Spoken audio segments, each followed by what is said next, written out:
What I could attribute my successes to is more the fact that I was confident I could train myself.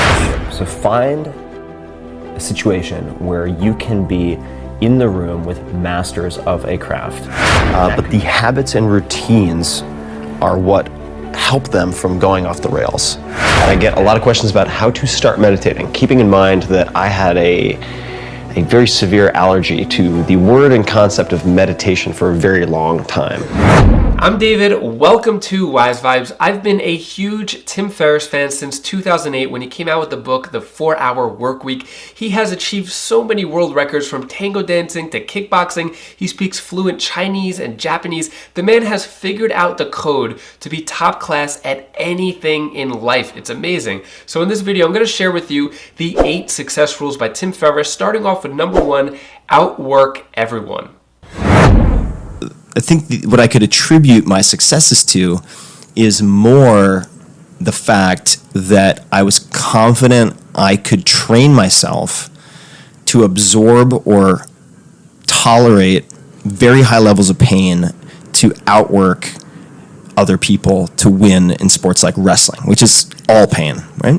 And so I chose arenas in which I felt like even if I lacked the technical gifts, even if I lacked certain coaching advantages, that I could still win because I could just outlast other people. And I enjoyed being an instrument of competition. How much? And I still do. I mean, I love competing. I'm better in competition than I am in rehearsal. Right? I understand.